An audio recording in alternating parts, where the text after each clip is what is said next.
what's going on here, the Roadhouse is kind of providing a public service and allowing the public as well as law enforcement to kind of come together and to learn a little bit about drinking, the effects of drinking, how much a person can drink before they actually are screwed up or impaired to the point where they really shouldn't be behind the wheel. And so it's kind of a nice thing that we're able to participate in something like this and do a little education, hopefully before we have to do some of the other things that go with our job. The holiday season is really, it's a very busy one for us. As you can imagine, lots of people travel, so we have lots of folks out on the road. It's also a very festive season. There's lots of Christmas parties, family gatherings, things like that that go on. And there's also a lot of folks who like to socialize, and part of that socialization often involves consuming alcohol. And so, while it's a happy and festive time of the year, we often see some of the most tragic things that you can imagine this time of the year. December is one of the deadliest months in Minnesota on our highways. And, you know, if this is a typical December, you know, we're probably going to see anywhere from 20 to 40 people killed as a direct result of an impaired driver. And, you know, this year that's especially troubling to us because the fatality rate is climbing at a pretty steep rate. It looks like we're going to be well over 600 and maybe even approaching 700 fatalities on Minnesota roads for the year 2002. These are numbers that we haven't seen since the mid-1970s or early 1980s. And, you know, while Minnesota, there was just a study released yesterday, we're the fourth lowest in the nation as far as drinking and driving fatalities. That's, I think, a medal of honor that everybody in Minnesota can carry. But it also shows us that we still have a lot of room for improvement. Last year, almost 230 people were killed in alcohol-related crashes in Minnesota. That's 230 deaths that are absolutely preventable. And they're preventable through enforcement actions, and we will have extra patrols out from now through January 5th working nothing but DWI projects. So we're going to be out there late at night, early morning hours looking for folks who have had too much to drink. The other thing is, if you compare the number of people killed in traffic fatalities where alcohol is a main contributing factor, 230, that's almost double the number of homicides that occur in Minnesota in a typical year. So you can see that there's, you know, homicide is a very difficult crime to prevent.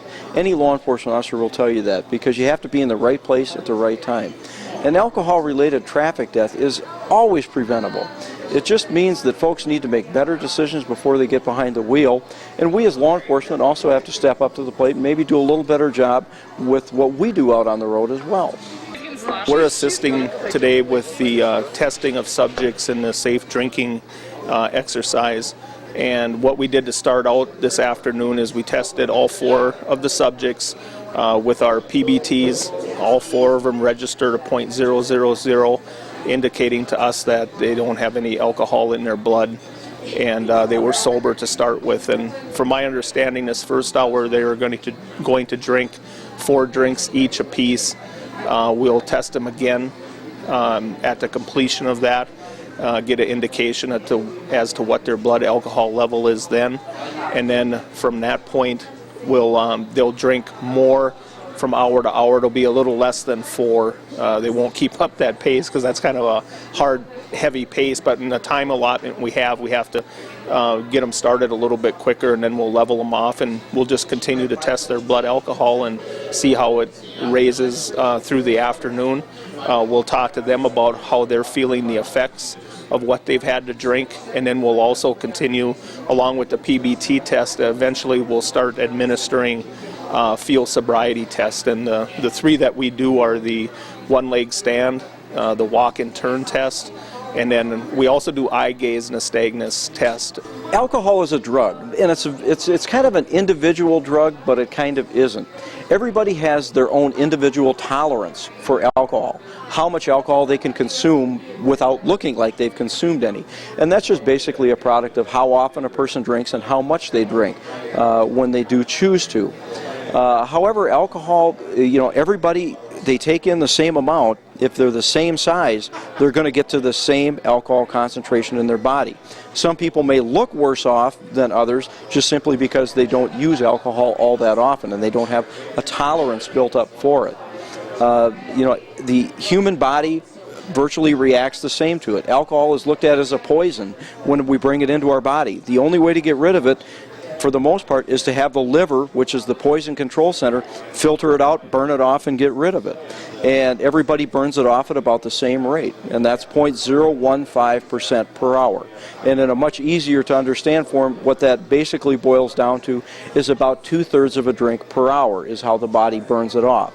And a drink would be a 12-ounce can of beer, a typical 1.5-ounce bar called drink, or a 4-ounce glass of wine. They all contain about 1/2 ounce of alcohol, and so we keep it all on the same page.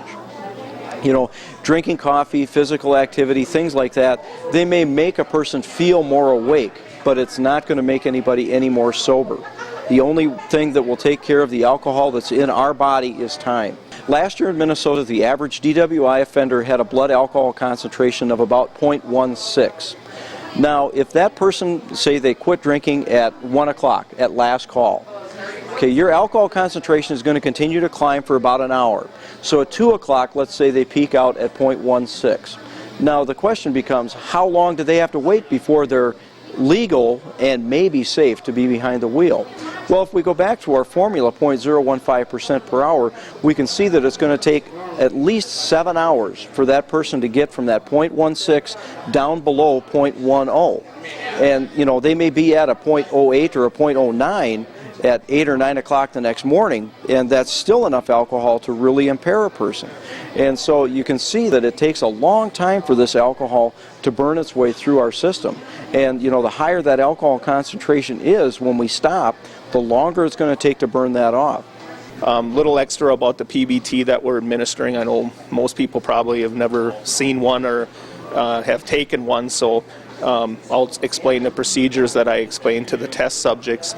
On the PBT, we always use a clean, sterile tube that's wrapped in plastic. It's only used one time and then it's discarded, because once it's used, if the subject has any alcohol in it, breath on his or her breath, it could affect the next test. So once it's used, it's thrown away.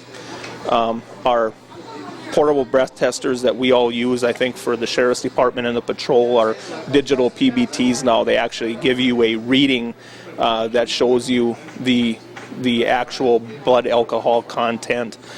These are machines that we calibrate every month. We test them, make sure that they're up to date, make sure that they're testing and working properly, and that's very important because of the reason that they're used. The machine is pretty much an automatically run instrument. Once we insert the tube in, the light comes on, and the first thing the machine does is checks its temperature and make sure that it's either not too hot or not too cold to operate. If it is, the machine automatically shuts itself off and it won't test until it does warm up. Once the machine is warmed up and can test, then at that time what it does is it actually takes a sample of the air that's around it and it tests that. And what it's basically doing is testing itself to make sure that it's working properly. And once it does that, it'll show an indication of 0.000, which means to the machine it's working properly and it's tested itself correctly. Then at that point it'll ready itself. After we press the set button, it readies itself for operation. Once it does, a test will blink on the screen itself. Once that happens, then we instruct the subject to blow into the machine through that mouthpiece, and when they're done, we wait for the machine to test it, and then it gives out the reading of what the blood alcohol content of the subject is. Most people that find themselves arrested for DWI, it's the product of making one bad decision, and that's getting behind the wheel when you shouldn't. And it very simply, perhaps it comes down to planning ahead. If you plan ahead before you go out, you're going to keep yourself out of trouble. And whether planning ahead means having a place to stay where you don't have to drive, having somebody who is going to come and pick you up when you're ready to go home, or having a reliable designated driver. And I say a reliable designated driver for a reason. You have to be able to count on that person to be there at the end of the night in a sober state to get you home.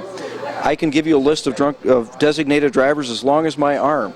That, yeah, they were the soberest one in the car, but they by no means should have been behind the wheel. And not only were they endangering themselves, but everybody else who was counting on them to get them home safely.